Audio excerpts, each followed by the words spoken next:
आइए सुनिए, देखिए, समझिए सनातन सत्य। जैसी दृष्टि वैसी सृष्टि, दृष्टि विज्ञान।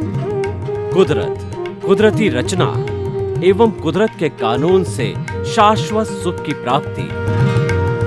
जोधपुर के परम पूज्य महात्मा उपासक प्रोफेसर डॉक्टर सोहन राज तातेड़ के निर्देशन में सनातन सत्य। जैसी दृष्टि वैसी सृष्टि, दृष्टि विज्ञान।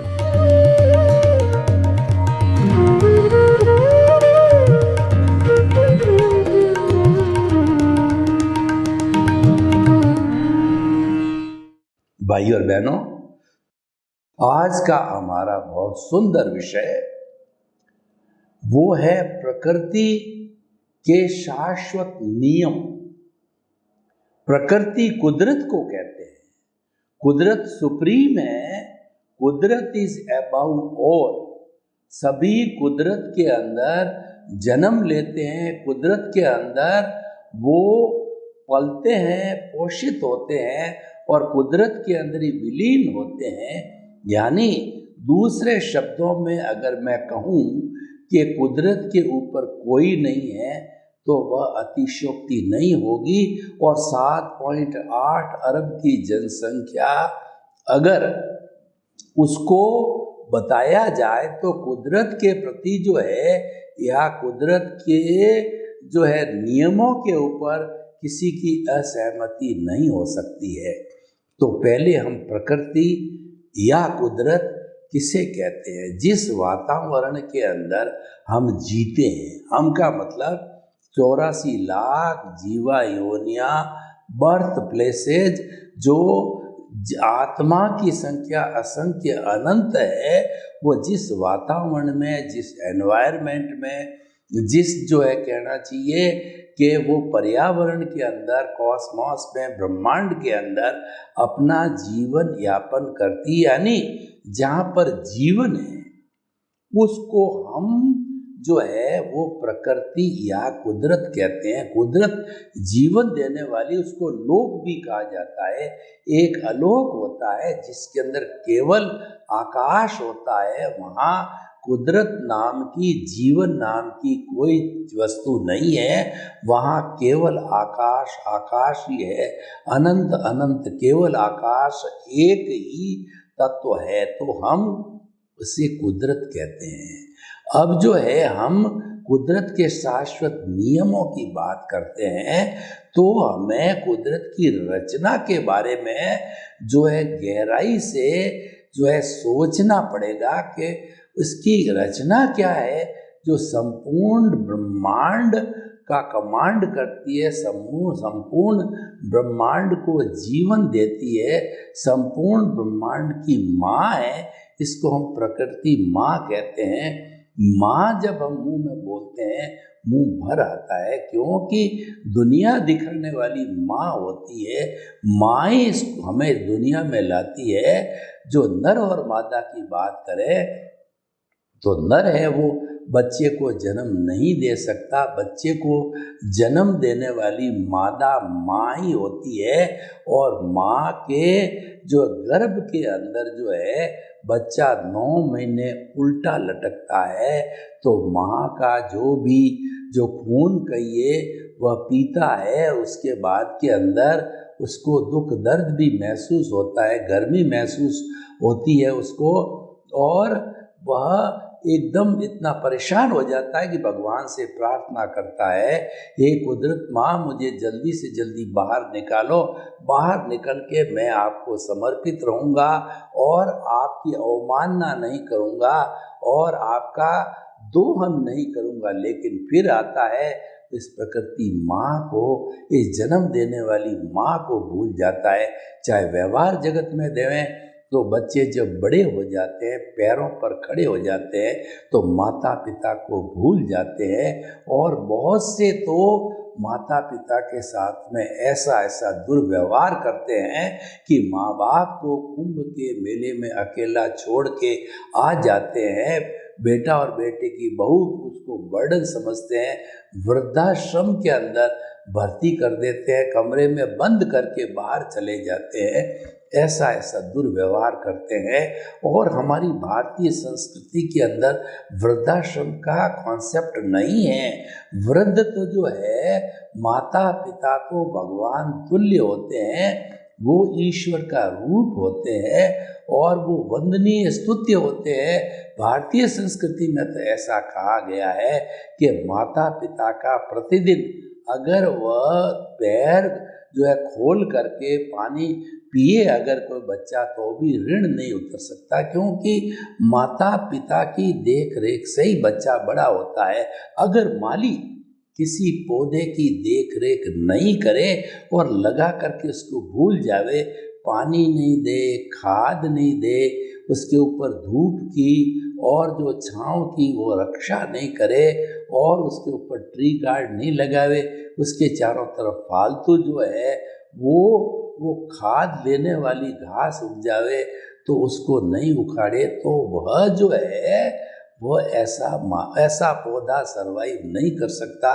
तो बच्चा तो अगर माँ ध्यान न दे तो जिंदा रह ही नहीं सकता है। इसीलिए ये हमारी प्रकृति माँ है, इसके नियमों को, इसकी रचना को हमें समझना है, क्योंकि रचना को समझेंगे तो फिर माँ को हम कष्ट नहीं देंगे, माँ के आज्ञाकारी रहेंगे, माँ का दोहन नहीं करेंगे, माँ का असंतुलन नहीं करेंगे, माँ को किसी प्रकार का कष्ट नहीं देंगे। तो ये जो सृष्टि पंचभूतात्मक है, पृथ्वी, जल, अग्नि, वायु और आकाश, यही इसका खजाना है। ये प्रकृति माँ, ये कुदरत कहती है कि 5 भूतों से 84 लाख जीवा योनि प्राणियों को मैं शरीर प्रदान करती हूँ, जन्म देती हूँ। जो माता के माँ का जब एम्ब्रियो बनता है, पिता का जो शुक्र और माँ का अंडज मिलकर के दोनों समाप्त होकर तीसरी आत्मा जो जन्म लेती है एम्ब्रियो के अंदर, वो पंचभूतात्मक होती है। 5 भूतों से जन्म होता है, बाहर आता है तो 5 भूतों से पालन पोषण होता है और 5 भूतों से ही जो है ये जीवन भर कार्य करता है। और जब उसका आयुष्य समाप्त हो जाता है किसी प्राणी का, तो ये 5 भूत उसमें विलीन हो जाते हैं। पृथ्वी में, जल में, अग्नि में, वायु में, आकाश में। और पुनः जो है ये हमारी सृष्टि की जितनी एनर्जी है उसको आइंस्टीन ने कहा E=mc²। E मतलब एनर्जी, m का मतलब मास, E जो कांस्टेंट है, यानी भूत भविष्य वर्तमान में इस ब्रह्मांड की एनर्जी न घटती है न बढ़ती है, मात्र कन्वर्शन होता है। ठोस द्रव में बदलता है, द्रव गैस में बदलती है, गैस वाइब्रेशंस में बदलती है। और सारा ब्रह्मांड है ये वाइब्रेशंस से भरा हुआ है, ये जगत है ये वाइब्रेशंस वाला ही है। और उस वाइब्रेशंस के माध्यम से जो मैं बोल रहा हूँ, ये बात जब YouTube में डाल दी जाएगी तो पूरे ब्रह्मांड, पूरी दुनिया के अंदर कोई भी व्यक्ति जो हिंदी नोइंग है वह इसको देख लेगा, सुन लेगा। ये सारा तरंगों का खेल है। और जिन्होंने जो है जो वेव लेंथ को पढ़ा है sine theta, cos theta physics के अंदर, और दूसरा क्या वेव लेंथ और दूसरा फ्रीक्वेंसी इत्यादि चीज़ें जिन्होंने समझी है, वो वे साइनोसोडल वेव वगैरह वो सब जानते हैं।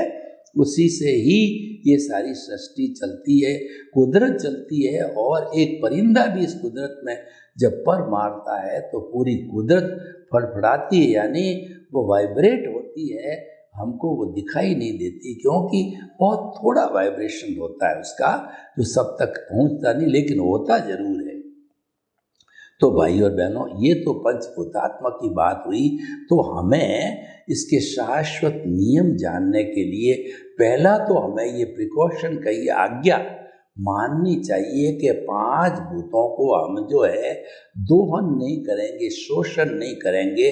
पृथ्वी को खोद करके आजकल क्या किया है कि मानव ने लोभ के वशीभूत होकर के पृथ्वी माँ का पेट है वह 1000 10,000 फुट 10,000 मीटर तक गहरा खोद करके पानी और जो मिनरल्स पेट्रोलियम प्रोडक्ट निकाले हैं और माँ का पेट चीर हुआ जल है वो केमिकल्स मिला मिला के सारे जल को पॉल्यूट किया और वही जल रिचार्ज होकर के व्यक्ति को पीने में काम आता है। लाखों बच्चे और मनुष्य है अशुद्ध जल पी करके मरते हैं।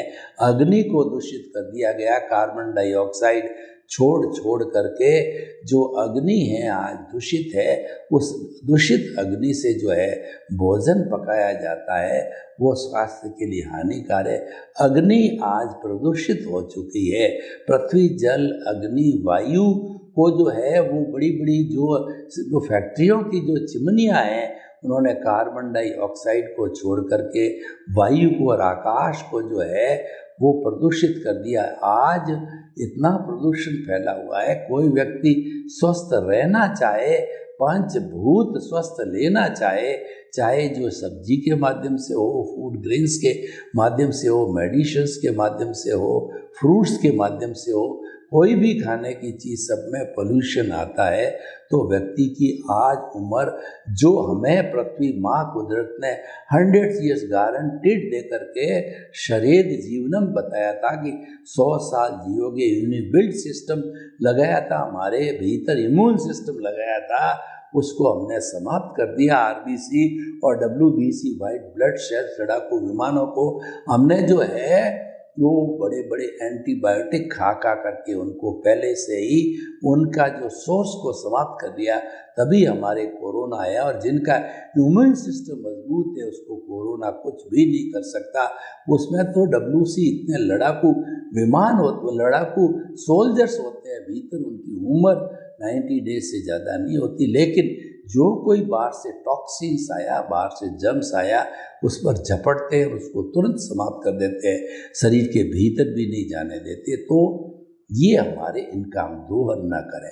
अब इसकी रचना की हम दार्शनिक दृष्टि से बात करें तो पूरा कुदरत संचालन है 6 तत्वों से होता है। 6 तत्वों के समवाय को जीवन कहते हैं, 6 तत्वों के समवाय को कुदरत कहते हैं, 6 तत्वों के समवाय को हम जो है प्रकृति कहते हैं। और यही इस 6 समवाय से 84 लाख जीवा योनि के जो प्राणी हैं जन्म लेते हैं, अपने कर्मों के अनुसार जीवन भुगतते हैं और इसी में विलीन हो जाते हैं। पूरा सिस्टम जो है 6 तत्वों के अंदर आ गया। पहला जो तत्व वो चेतन तत्व है, जो कि जो है वो अनुभूति करता है, सुख दुख की अनुभूति करता है, फीलिंग करता है, ग्रोथ होती है उसके अंदर, प्रजनन होता है। 9 कैरेक्टरिस्टिक है। असंख्य चेतनामय परमाणुओं के पिंड को हम चेतना कहते हैं। और ये 9 कैरेक्टरिस्टिक को विज्ञान ने भी जो है इसकी सहमति जाहिर की है। तो ये चेतन तत्व जो इस ब्रह्मांड के अंदर है। दूसरा जड़ तत्व है जो गलन मिलन धर्मा है, वर्ण गंध रस स्पर्श वाला है, वो मिलता है, जुलता है, टूटता है और ये सारी दुनिया बदलती है, क्योंकि इसके अंदर उत्पाद और व्यय होता है, इसके अंदर मोड़ है, इसमें पर्याय है। इसीलिए इस दुनिया को जो है हम जो है परिवर्तनशील कहते हैं। ये जो संचरण करता है वो संसार कहलाता है। हर क्षण हर वस्तु बदलती रहती है। तो जड़ हो गया हमारा चेतन जड़। तीसरा चेतन और जड़ किसी में मान लीजिए मैं इस हाथ को हिलाना चाहता हूँ, मोशन देना चाहता हूँ, तो पूरे इस ब्रह्मांड में, पूरी कुदरत में, पूरी प्रकृति के अंदर एक सुई की नोक जितनी भी खाली जगह नहीं है जहाँ पर ये मोशन तत्व ना हो। ये एक मोशन तत्व है, ये पौद्गलिक है, ये शाश्वत है और ये अनादि अनंत काल से पूरे ब्रह्मांड के अंदर मौजूद है। और इसका लक्षण ये है कि उदासीन भाव से कोई भी डिमांड करता है कि हाजिर होता है, अपने आप नहीं जाता। मैंने ये डिमांड की कि मेरा हाथ हिलना चाहिए, तो ये मोशन तत्व, धर्मास्तिकाय तत्व, गति सहायक तत्व से जो मेरा हाथ हिल रहा है, हार्ट हिल रहा है, मैं बोल रहा हूँ, सारी गति शरीर की, या कोई भी जड़ चेतन ट्रेन चलना चाहती है, फ्लाइट उड़ना चाहती है, हेलीकॉप्टर उड़ना चाहता है, एथलीट दौड़ना चाहता है, तो हम मॉर्निंग वॉक करना चाहते हैं, तो उन सब के लिए जो है ये हमारा ये तत्व जो मोशन तत्व है ये हाजिर रहता है, जिसको गति सहायक तत्व कहते हैं। अब ये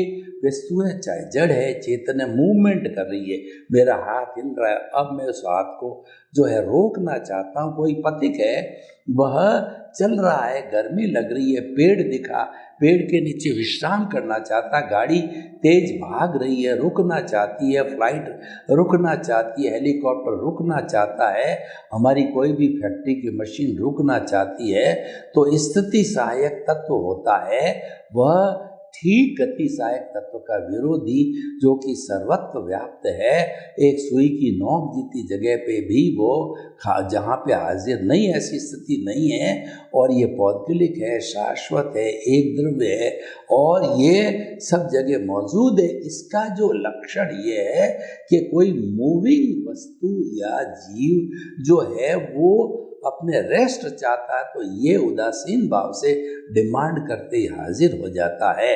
तो जड़, चेतन, गति सहायक, स्थिति सहायक यानी मोशन और रेस्ट देने वाला एक टाइम तत्व होता है, जो माँ का एक बेटा कहिए, माँ का जो एक तत्व कहिए, घटक कहिए, जिससे कि माँ संचालित होती है कुदरत या प्रकृति, वो है टाइम हमें वर्तना देता है।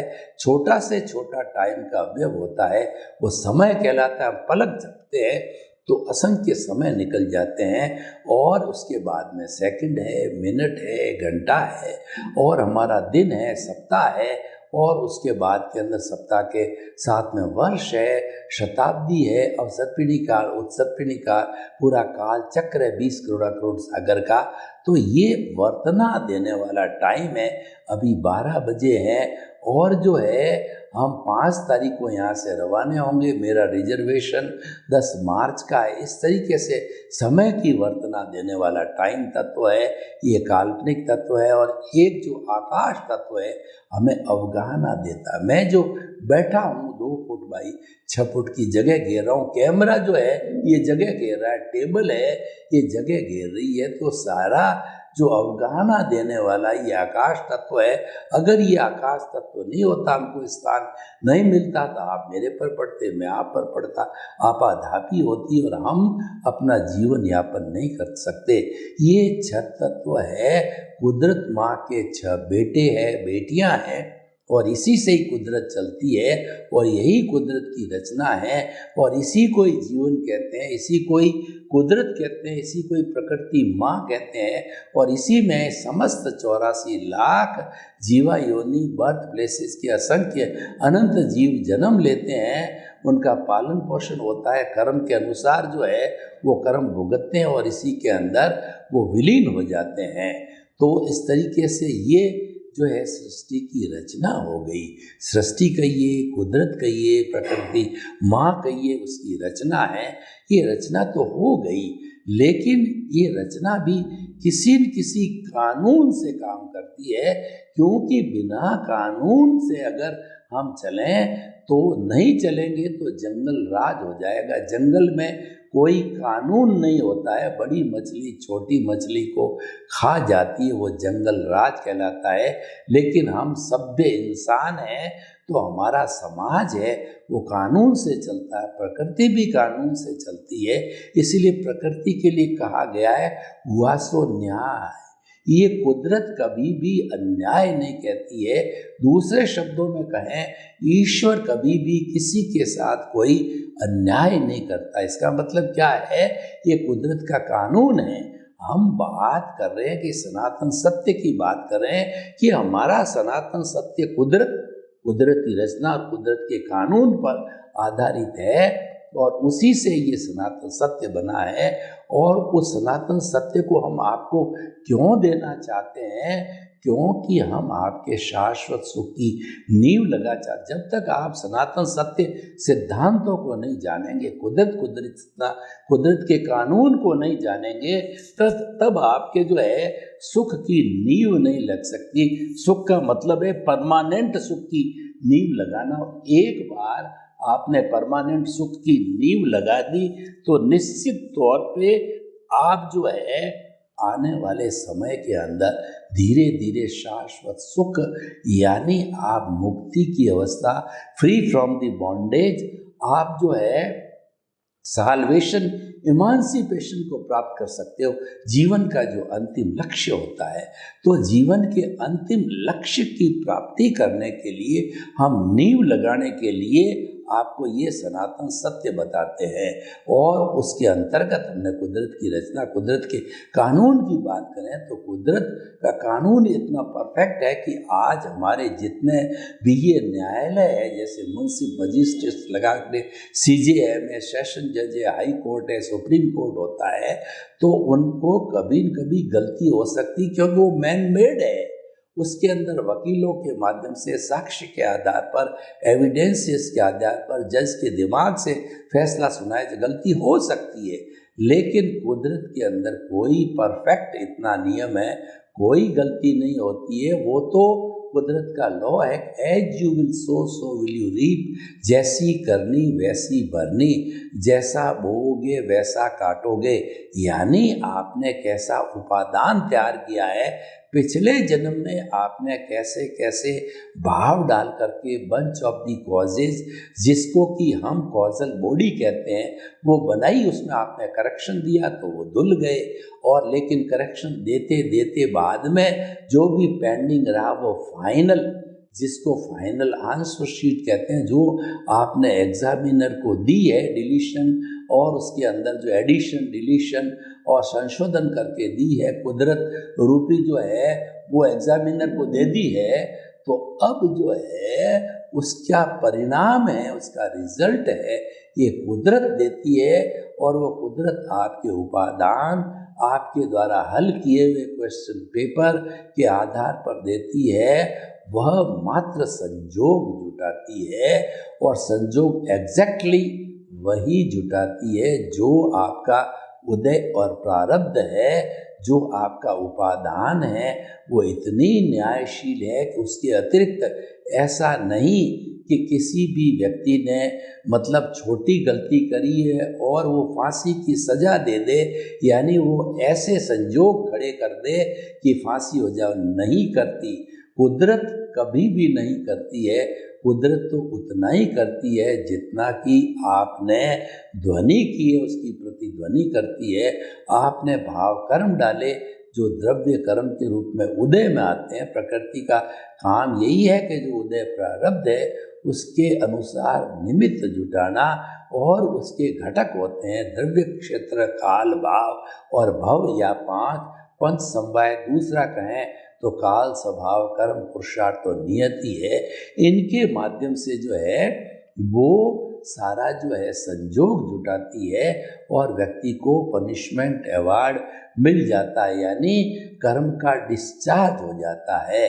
जो चार्ज किया इस जन्म में डिस्चार्ज होता है, और इस जन्म में जो चार्ज करोगे आने वाले समय में डिस्चार्ज चलता रहेगा। ये चार्ज डिस्चार्ज यानी जैसी स्क्रिप्ट पढ़ोगे, जैसी फिल्म पिछले जन्म में बनाई है, इस जन्म में वो फिल्म खुलती रहेगी।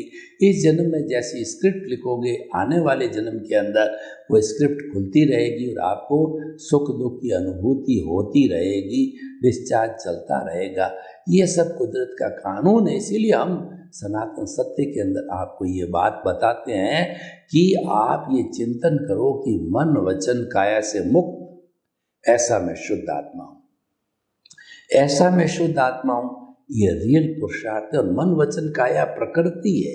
मन, वचन, काया कुदरत, इंडिविजुअल की प्रकृति को मन, वचन, काया कहते हैं। और समस्त प्राणियों का जो है कंट्रोल करने वाली कुदरत है। तो कुदरत का विभाग जो है एक मन, वचन, काया रूपी ये पुतला है, और उसका जो है मन, वचन, काया को जो है चलाने वाला है वो व्यवस्थित शक्ति, यानी वो साइंटिफिक सर्कमस्टेंशियल एविडेंस है जो व्यक्तिगत रूप से चलाती है।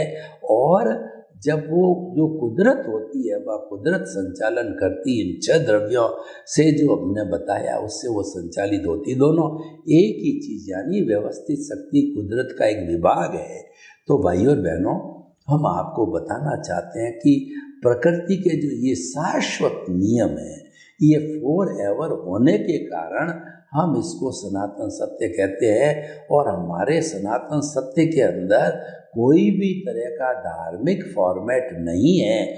धार्मिक फॉर्मेट में एक ईश्वर होता है, एक गुरु होता है, एक मंदिर होता है, एक मंत्र होता है, एक शास्त्र होता है और एक संस्था होती है, एक क्रियाकांड का प्रकार होता है। तो वह एक फॉर्मेट है। उसको हम पुण्य पाप से जुड़ा हुआ धार्मिक जीवन कहिए या जो हम उसको कहते हैं रिलेटिव सत्य कहते हैं, उसको हम नकारते नहीं। अच्छा है, पुण्य पाप जो है वो मन वचन काया की शुभ प्रवृत्ति को पुण्य पाप कहते हैं। लेकिन ये जो पुण्य बनता है, इससे पुण्य प्राप्त होता है। यह जो पुण्य है, पुण्य हमें प्रकृति जो है ये घुमाएगी, भाव भ्रमण कराएगी, लेकिन जो शाश्वत सुख की नींव लगने के बाद सीधा हमारे प्रभु से संपर्क होगा, उसमें भाव भ्रमण नहीं होगा। सर्वे भवन्तु सुखिनः, सर्वे सन्तु निरामया। लोक के सब जीवों को सुख मिले, शांति मिले, आनंद मिले, प्रेम मिले, सौहार्द मिले और हम सब अपने घर को जो है मंदिर बना करके और भातृत्व भाव से अपना जीवन जिए। आप सबके प्रति मंगल भावना। ओम।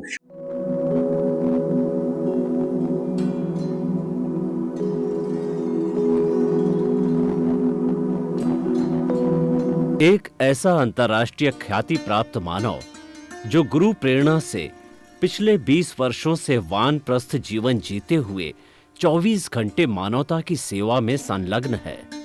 एक ऐसा मानव जो अभी राष्ट्रीय, अंतर्राष्ट्रीय टीवी चैनलों पर 7,500 एपिसोड के माध्यम से सनातन सत्य, आत्मविज्ञान एवं पुनरुत्थान, व्यवहार एवं निश्चय जगत के जीवनोपयोगी विषयों पर हृदय स्पर्शी प्रवचन कर चुका है। उस मानव का नाम है महात्मा उपासक प्रोफेसर डॉक्टर सोहन राज तातेड़। प्रोफेसर तातेड़ द्वारा योग, दर्शन, शिक्षा विषयों पर रचित पीएचडी स्तर के 250 शोध ग्रंथ भारत के 100 प्रतिष्ठित विश्वविद्यालयों में शोधार्थी पढ़ रहे हैं तथा वे सभी शोध ग्रंथ वहां की सेंट्रल लाइब्रेरियों में उपलब्ध हैं। महात्मा सोहन राज ने अभी तक हजारों स्कूलों, कॉलेजों, विश्वविद्यालयों एवं संस्थाओं में सेमिनार, वर्कशॉप, कैंप लगाकर लाखों विद्यार्थियों को योग, दर्शन, शिक्षा का प्रशिक्षण देकर उन्हें सुसंस्कारित किया।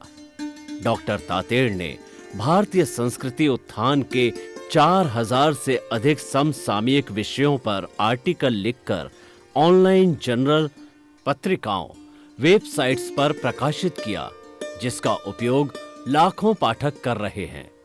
उपासक तातेड़ के 5000 से अधिक आज का सुविचार, आज का शुभ संदेश, आज का मंगल भावना योग आदि चिंतन websites, Twitter, blogger, Facebook, YouTube माध्यमों से लाखों लोग अपना जीवन निर्माण कर रहे हैं।